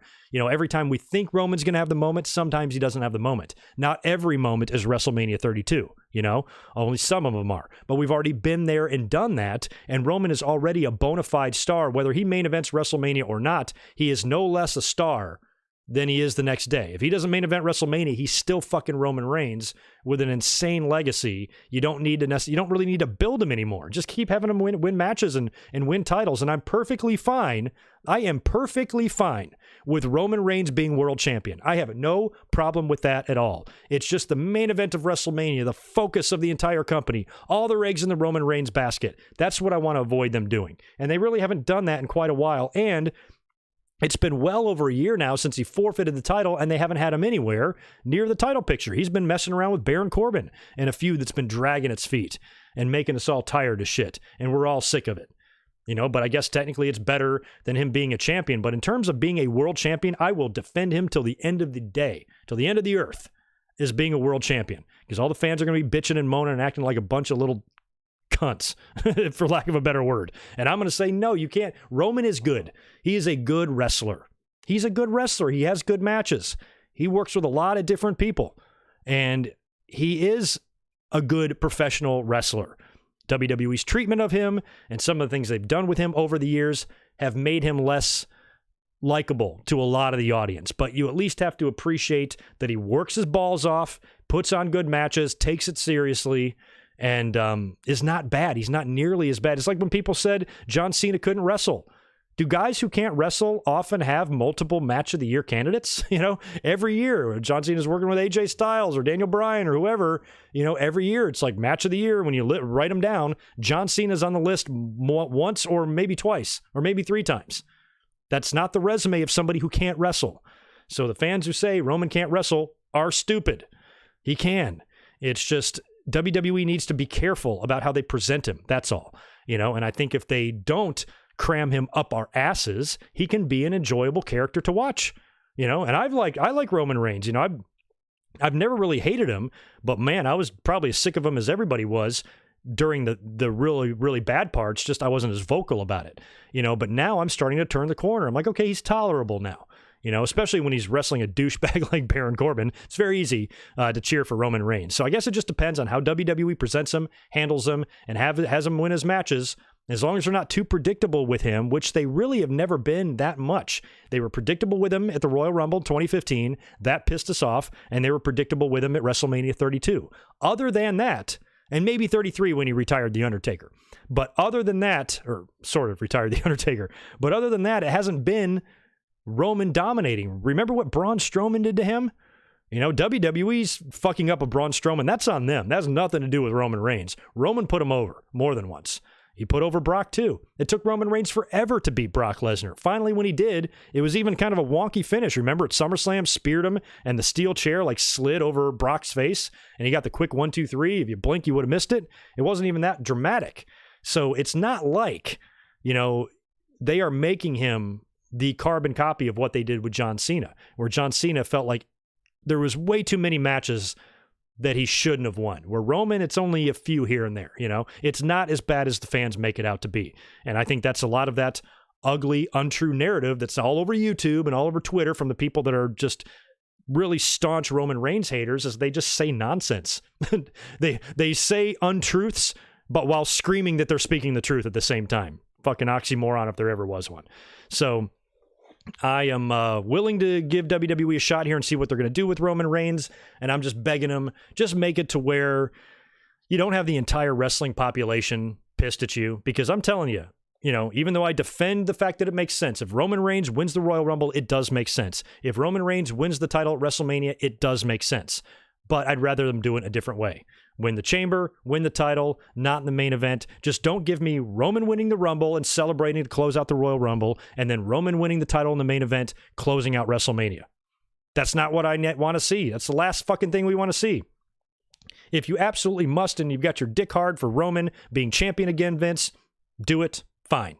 Just don't shove it up our butts.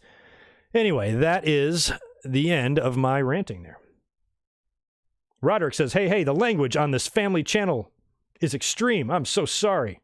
So sorry to offend you. I offend delicate flower Roderick on the in the chat here. My bad. I think I do pretty good. I know that the cursing can sometimes exhaust its vocabulary, but I try not to go too overboard, and I try to limit my F-bombs if I can. Yeah, John Cena, I'm kind of curious what he's going to be up to. Devil and Husband, thank you for another $5, dude. I appreciate it. The problem with Roman Reigns going against The Fiend is Roman will not be cheered over The Fiend. I don't think WWE, here's the thing, I don't think WWE considers that a problem, because that's always been Roman Reigns' problem. No matter who he is in the ring with, other than maybe Baron Corbin, if Roman Reigns is in a title program with anybody, he's being booed. Every feud. Brock Lesnar, Braun Strowman, John Cena, every big wrestler that he's been in the ring with, they've booed Roman Reigns. So The Fiend is no different. And they were heels. A lot of times when Roman works with heels, the heels are cheered over him. So even though, Devlin, you're 100% right, it's nothing new. That's same old business as usual as far as WWE and Roman Reigns go. So I don't think that bothers them. I don't think one person in the WWE is going to say, oh, we better not make this match because the fans are going to boo Roman, because it's never stopped them before. You know what I mean? So fans are going to continue to boo Roman, but somehow during the transfer of sound waves from the fans' mouths into Vince McMahon's ears, something gets distorted and the airwaves get altered and they turn out to be cheers in Vince's ear. And he goes, great shit, he's over. Put the belt on him. I think that's what's happening. Yeah. Something's wrong with Vince's noodle. Somebody put him under a microscope. The dude is losing it.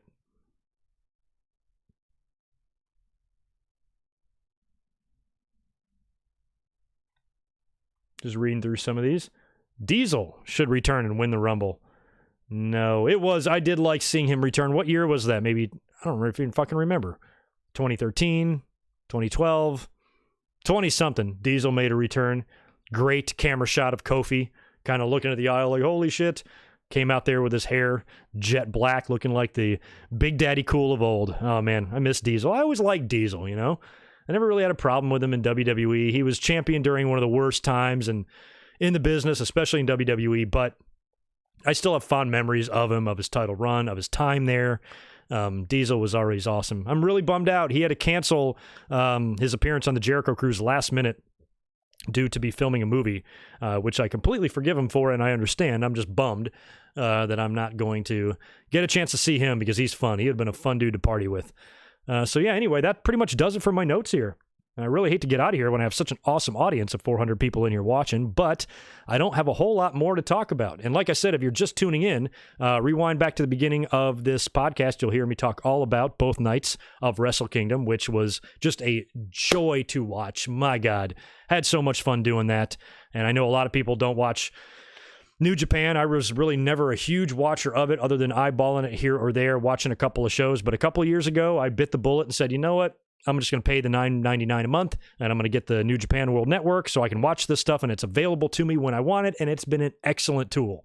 And watched the last 3 Wrestle Kingdoms on there, and I'm going to be looking forward to this time every year.